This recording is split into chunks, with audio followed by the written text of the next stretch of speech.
চাকরির পরীক্ষায় যে অঙ্কগুলো বারবার আসে তার থেকে কিছু অঙ্ক নিয়ে আসছে।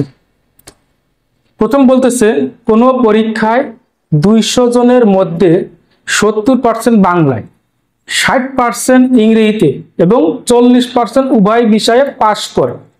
উভয় বিষয়ে ফেল করে কতজন?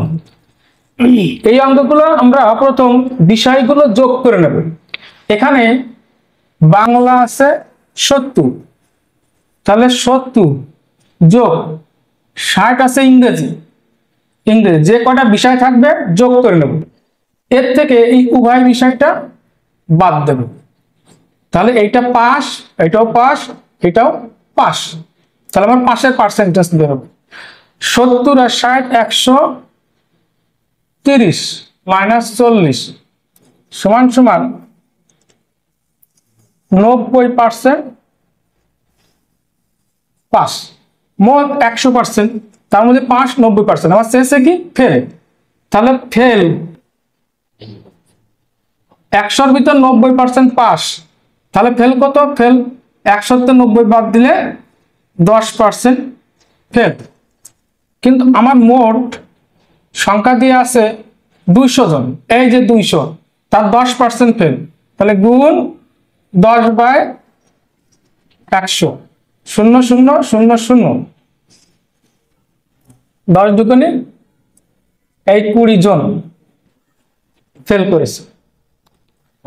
একটি ক্লাসে 40% ছাত্র বাংলায় এবং 25% অঙ্কে এবং 10% ছাত্র উভয় বিষয়ে ফেল হয়েছে। শতকরা কতজন ছাত্র পাস হয়েছে?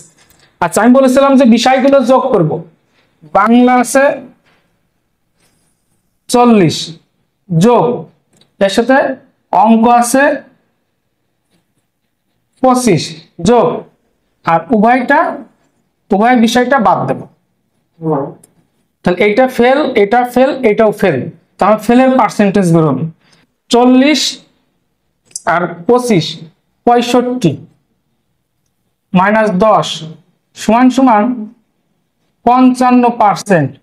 যেহেতু এটা ফেল ফেল ফেল ফেল, তাহলে এটা হচ্ছে 55% ফেল। আমার শেষে শতকরা কত ছাত্র পাস করেছে? শতকরা পাস করেছে, তাহলে মোট 100 থেকে 55 বাদ দিলে পাস। তাহলে পাস সমান সমান 100 মাইনাস 55, তাহলে 45% পাস। এইরকম অঙ্ক আমি আবারও নিয়ে আসবো।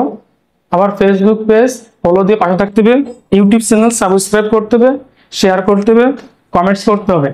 দেখার জন্য সবাইকে ধন্যবাদ।